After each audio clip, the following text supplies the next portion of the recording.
Kapolda Riau Irjen Heri Heriawan marah besar atas kasus pembunuhan seekor gajah Sumatera di Kabupaten Pelalawan Riau. Ia berjanji akan mengusut tuntas kasus itu. Heri mengatakan gajah dibunuh secara mengenaskan. Ya.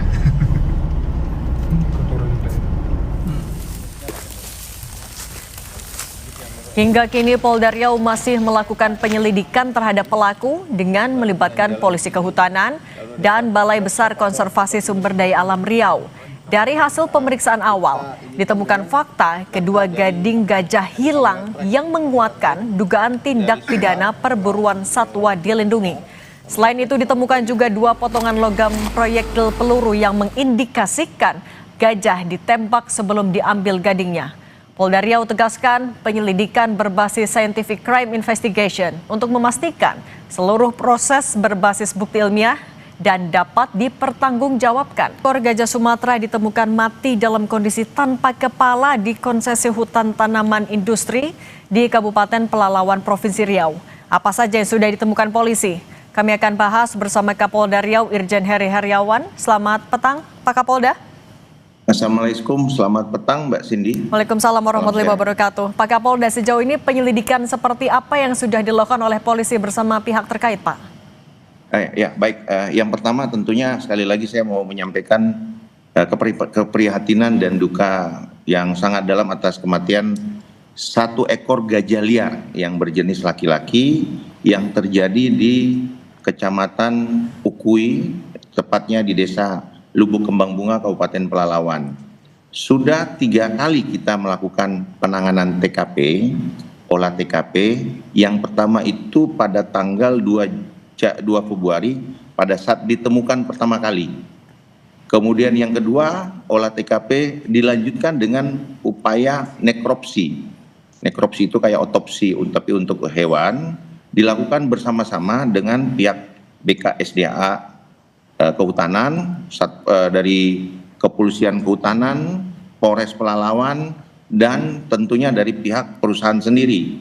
Hasil olah TKP kemudian kita lakukan dengan pendekatan scientific crime investigation ini, itu didapatkan hasilnya bahwa ditemukan 2 proyektil atau anak peluru dari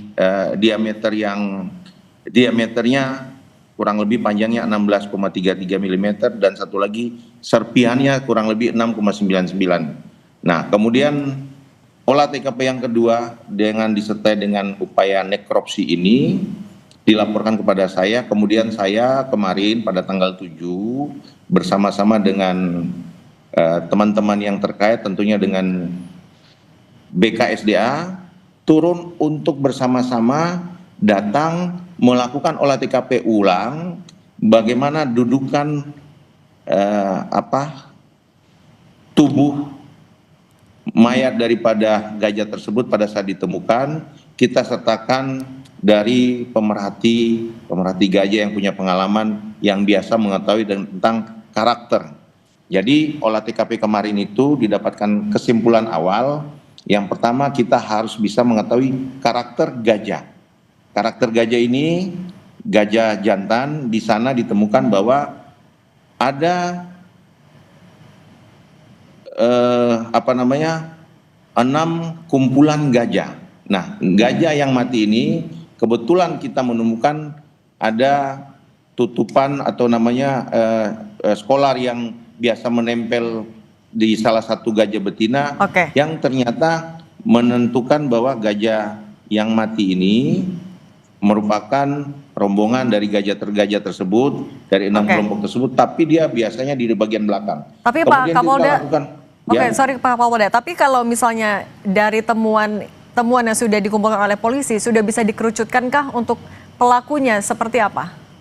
Yang pertama pelaku ini kan, kalau kita kan ini kan hewan bukan seperti kita mengungkap kasus pembunuhan manusia yang merupakan makhluk sosial, dia punya relasi lingkungan sosialnya. Dia ini kan gajah liar. Yang bisa kita kerucutkan adalah bagaimana kita bisa menentukan aktivitas manusia yang ada di sekitar TKP tersebut. Artinya dari kamera-kamera trap yang dipasang oleh pihak perusahaan, kita kumpulkan, kita analisa. Kemudian analisa yang lain adalah bagaimana seluruh saksi-saksi karyawan yang ada di sekitar yang bekerja di situ kita kumpulkan, karena untuk membawa potongan tubuh kepala 1/2/3 bagian itu kan besar. Berarti Kemudian ada untuk indikasi ini memotongnya juga kan sindikat membutuhkan korporasi waktu yang begitu lama. Pak? Dan pemotongan dari TKP itu, pemotongan itu rapi, berarti ini dipotong, kemungkinan dipotongnya dengan menggunakan alat sensor. Berarti Makanya kalau kami ada sampai potongan yang saat rapi ini seperti itu ini sudah terencana dan juga Ya. sindikat atau bahkan bisa korporasi Pak? Kenapa Mbak? Kalau misalnya potongannya rapi kemudian memang butuh effort lebih besar untuk membawa kepala gajah, bisa dibilang ini ulah sindikat atau bahkan korporasi? Bisa dikatakan ulah sindikat, karena untuk mobilisasi dari TKP ke jalan besar itu kan jauh, jalannya jalan perusahaan. Berarti portal-portal yang ada, siapa yang jaga, dan sampai saat ini kita sudah melakukan pemeriksaan kurang lebih 12 orang daripada masyarakat dan karyawan yang ada di lokasi tersebut. Oke, nah Pak Kapolda, tapi kalau dari kasus seperti ini, bagian apa yang diburu oleh pelaku sebenarnya? Tentunya gading, yang paling utama itu gading. Gading, dan kami juga melakukan metode penelusuran tadi secara CSI, kemudian kami secara induktif maupun deduktif. Tentunya untuk kegiatan-kegiatan bagaimana kita gunakan tekno intel, human intel juga kita lakukan berupaya, dan hasil-hasil pengungkapan beberapa tahun yang lalu tentunya kita akan kolaborasikan, mana tahu apakah ini perbuatan berulang yang dilakukan oleh sindikat atau perorangan, masih kita dalami Mbak. Oke Pak Kapolda, ini kita juga sedang menampilkan gambar seekor gajah yang dilingkari di bagian belalai hingga gading. Ini memang adalah bagian yang biasanya diburu oleh sindikat seperti ini Pak? Ya, bagian itu yang diambil. Jadi kalau lihat tubuh tersisa, itu kan proyektil yang kita dapat di tengkorak bagian belakangnya, bagian atas. Jadi yang saya lingkari itu, yang ada lingkaran itu yang diambil semuanya Mbak. Jadi kalau itu kan cukup berat Mbak, cukup berat dan butuh effort yang kalau pakai motor saya rasa tidak mungkin, pasti pakai mobil. Ya, dan kita masih telusuri, dan memang pada saat saya dan tim kemarin melakukan olah TKP di tempat tersebut untuk mencari jejak-jejak, apakah ada jejak bekas orang lewat atau jejak sepeda motor.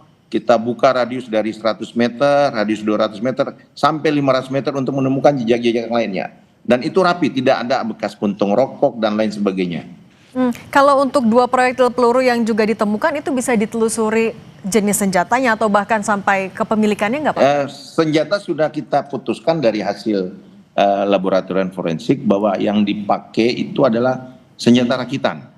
Karena dia tidak beralur, senjata rakitan. Oke, kalau untuk mengantisipasi hal serupa terjadi, koordinasi dari Polda dan BKSDA seperti apa Pak?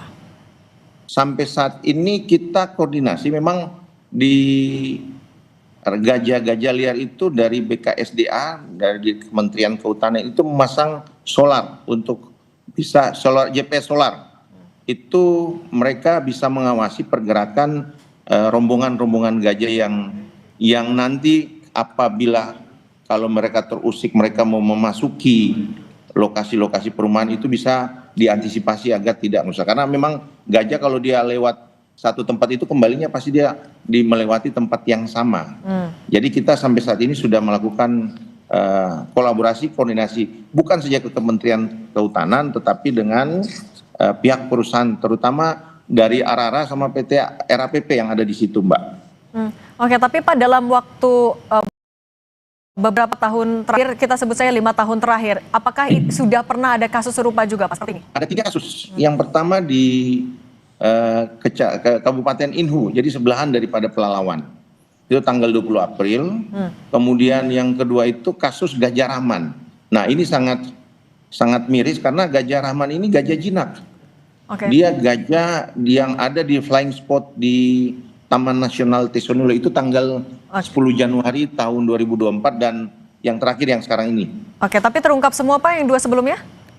Yang 3-tiganya belum terungkap, Mbak. Oke, baik. Pak Kapolda Riau Irjen Heri Heriawan, terima kasih. Kalau begitu kami tunggu update-nya, penelusuran dari kasus seperti ini. Mohon doanya.